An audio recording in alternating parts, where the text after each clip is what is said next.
بسم اللہ الرحمن الرحیم۔ السلام علیکم پاکستان اور دنیا بھر کے دیکھنے اور سننے والوں کو محمد حامد کا سلام۔ ناظرین، جیسا کہ آپ جانتے ہیں اور خبر پر تفصیلی گفتگو کرتے ہیں، سب سے پہلے اگر ہم بات کریں عمران خان کو آج جو رہائی ملی ہے اور رہائی کے بعد ان کو سائفر کیس میں گرفتار کیا ہے۔ ابھی عمران خان کی گرفتاری کے حوالے سے میں بات کرنا چاہوں، میں نے آپ لوگوں کو پہلے کہا تھا کہ عمران خان کی اس مرتبہ کی گرفتاری بہت لمبی ہو سکتی ہے۔ زیادہ تر ایسے میڈیا والے ہیں جو عمران خان کی آج کی رہائی پر خوشیاں منا رہے ہیں اور بہت خوش ہے، مختلف قسم کے ویلاگ بناتے ہیں۔ میں ان صحافی حضرات سے یہ پوچھتا ہوں کہ عمران خان رہا ہو گئے، اس کو جیل سے کیوں نہیں نکالا؟ اس کو رہائی ملنی تھی، اس کو یا زمان پارک جانا تھا یا اس کو بنگالہ آنا تھا، وہ کیوں نہیں گیا؟ رہائی یہ نہیں ہوتی۔ عمران خان ابھی اگر ریسنٹلی میں کل پرسوں کی بات کروں، عمران خان کو جیل حکام نے بہت سارے سروسز دیے۔ وہ اس وقت جج ہمایون کا فیصلہ تھا، توشخانہ کیس میں تھے اور وہ سزائے یافتہ تھے اٹک جیل میں۔ اس سے پہلے اگر ہم چلے جائیں، عمران خان کو کافی مشکلات کا سامنا تھا۔ وہاں اس کے رہنے کی جگہ، وہاں اس کا واش روم، کھانا پینا، سم تھنگ کچھ چیز بھی ٹھیک نہیں تھا۔ لیکن جیل حکام نے 2 دن پہلے وہاں عمران خان کے لیے بہت سارے سہولیات فراہم کیے، جیسا کہ ایکس پرائم منسٹر ہے، اسی طرح ان کو سہولیات دینے چاہیے اور 2 دن پہلے دے دیے۔ آج اسلام آباد ہائی کورٹ نے عمران خان کو جو رہائی دی ہے، توشخانہ کیس میں وہ گرفتار تھے اور جج ہمایون نے جو فیصلہ دیا تھا اس فیصلے کو چیلنج کیا تھا قانونی ٹیم نے، اور جو جج ہمایون کا فیصلہ تھا، آج کا فیصلہ اس فیصلے سے برعکس آیا۔ اب عمران خان کو دوبارہ کس چیز میں گرفتار کیا ہے؟ سوالیہ نشان ہے۔ ہمیشہ کہتا ہوں یہ سوالیہ نشان جو ہوتا ہے نا، یہ کافی سارے سوال چھوڑ دیتا ہے، جو کوئی کسی سے کرتا نہیں ہے لیکن سوال ہوتے ہیں۔ یہاں پہ آج دوبارہ جب عمران خان کی گرفتاری ہوئی ہے، وہ سائفر پہ ہوئی ہے۔ سائفر کے بارے میں نے آپ دوستوں سے پہلے بھی عرض کیا تھا، تفصیلاً بات کی تھی کہ سائفر ایک ایسا خط ہوتا ہے، ایک کنٹری کسی دوسری کنٹری کو بیچتا ہے، اور وہ سائفر ایسا ہوتا ہے کہ اس کو کوئی عام بندہ پڑھ نہیں سکتا۔ نہ انگلش میں لکھا ہوتا ہے، نہ اردو میں کسی بھی لینگویج میں نہیں لکھا ہوتا، اور مختلف قسم کے کوڈ ہوتے ہیں، اور کوڈ کے ذریعے وہ خط جو ہوتا ہے پڑھا جاتا ہے۔ اس کے لیے خاص لوگ مقرر کر دیے جاتے ہیں، اور پاکستان میں بھی یہ سہولت موجود ہے۔ جو عمران خان کے لیے سائفر آیا، عمران خان نے اسلام آباد بڑے مجمع کئی ہزار لوگوں کے سامنے وہ خط لہرایا۔ اس وقت جو حکومت نئی آئی تھی پی ڈی ایم کی، انہوں نے اس سے صاف انکار کر دیا تھا کہ ایسی کوئی بات نہیں ہے، کوئی دھمکی نہیں دی گئی اور کوئی خط نہیں آیا۔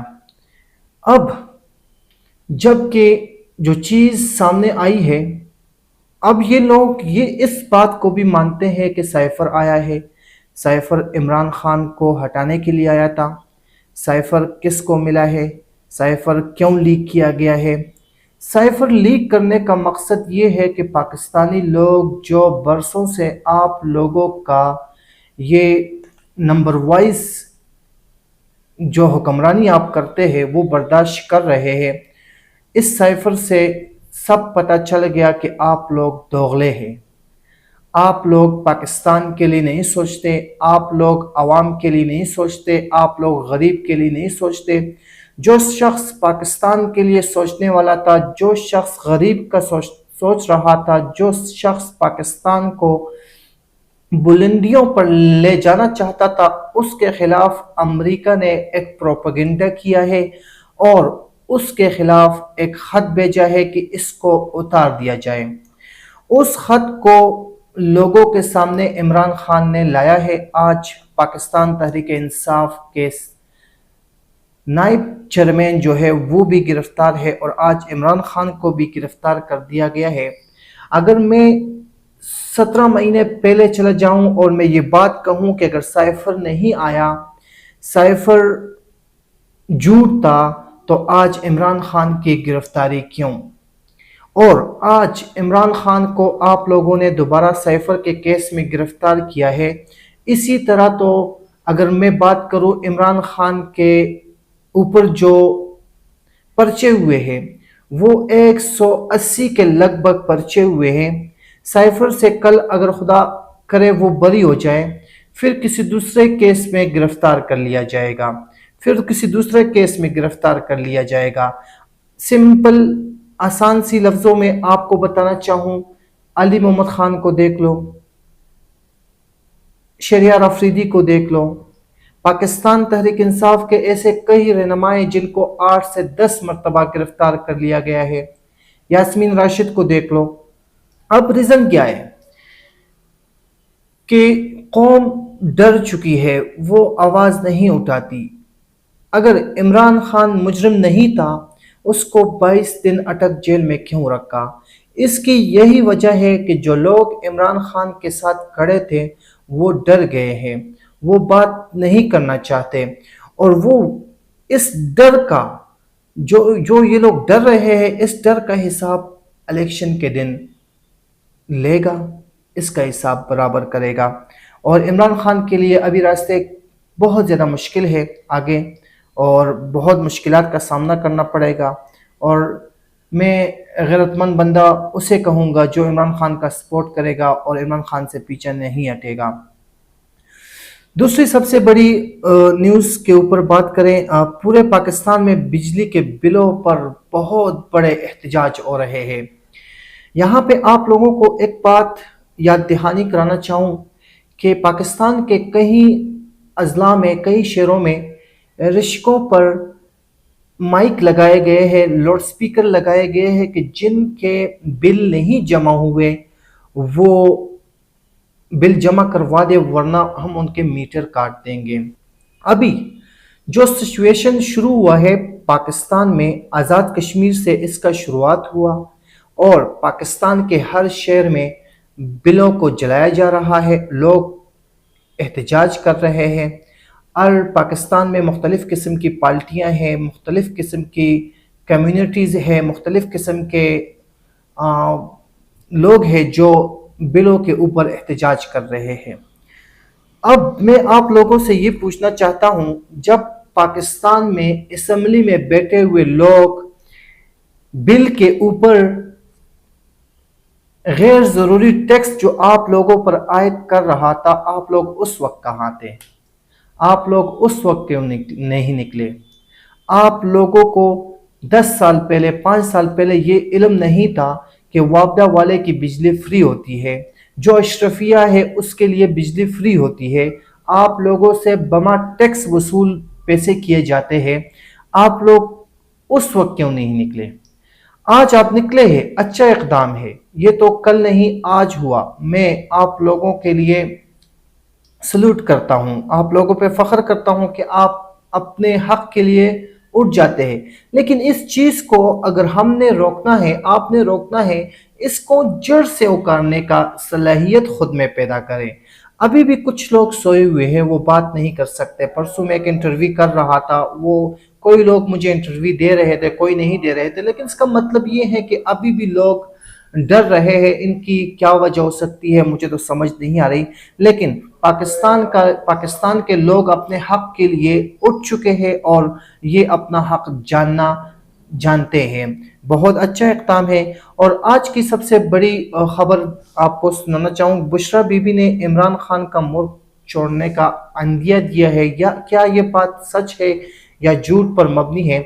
کچھ خاص لوگ پروپیگنڈے پلا رہے ہیں کہ عمران خان، بشرا بی بی نے کسی غیر ملکی اہم شخصیت سے بات کی ہے کہ عمران خان اگر رہا ہو جائے تو وہ ملک چھوڑ کے بھاگ جائیں گے۔ اور عمران خان کے لیے جیسے میں نے آپ کو کہا آگے اور بھی مشکلات آئیں گے، لیکن جو مشکلات عمران خان اٹک جیل میں گزار چکے ہیں، میں کہتا ہوں کہ اس سے زیادہ مشکلات عمران خان پہ نہیں آ سکتے۔ اس وقت یہ ملک سے نہیں فرار ہوا، قوم کو اکیلے نہیں چھوڑا اور اپنے غریبوں کو اکیلے نہیں چھوڑا، پاکستان کو ترجیح دی، اس وقت یہ ملک سے فرار نہیں ہوا۔ اور جن لوگوں نے پچھلے 17-16 مہینے حکومت کی وہ آج لندن میں بیٹھے ہوئے ہیں، اور خان صاحب جو کہ میں کہتا ہوں کہ خان صاحب ایک لیڈر ہے، اسی وجہ سے کہتا ہوں کہ وہ آج پاکستان میں موجود ہے اور جیل میں ہے۔ اور کئی بڑے جو لوگ ہیں وہ عمران خان سے ملاقات کے لیے گئے ہیں، عمران خان سے کہا ہے کہ آپ سائیڈ پہ ہو جائے، آپ کے سارے کیسز ختم ہو جائیں گے، جیسے لوگوں کے ہوئے ہیں آپ کے بھی ہو سکتے ہیں، صلح کر لے، بات ختم کر لے۔ عمران خان نے صاف ایک بات کہی ہے کہ میرا جینا مرنا پاکستان میں ہے، میں پیچھے ہٹنے والوں میں سے نہیں ہوں۔ ایک چھوٹا سا کمرہ، اسی کمرے میں واش روم، اسی کمرے میں نہانا، اسی کمرے میں بیٹھنا اٹھنا، اور وہ سچویشن دیکھ کے پھر بھی عمران خان نے ایک بات کہی ہے کہ میں پاکستان کے لیے ہوں اور پاکستان میں ہی مروں گا۔ یہ ایک بہت بڑی بات ہے۔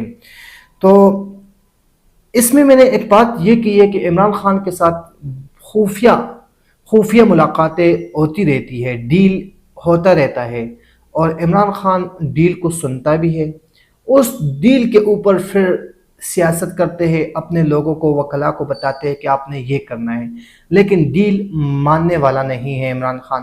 اور جس نے بھی یہ بات کی ہے کہ بشریٰ بی بی سے اہم شخصیات، غیر ملکی شخصیات نے ملاقات کی ہے اور انہوں نے کہا ہے کہ عمران خان جائے گا، یہ سراسر جھوٹ ہے اور یہ جھوٹ پر مبنی خبر ہے، ایسی خبروں پر یقین نہ کریں۔ اور آخر میں یہی کہوں گا کہ اللہ کرے جو بھی ہو پاکستان کا اس میں بہتری ہو، اور غریبوں کے لیے اس میں بہتری ہو۔ اجازت چاہوں گا آپ دوستوں سے، مجھے دیجیے اجازت، اللہ حافظ۔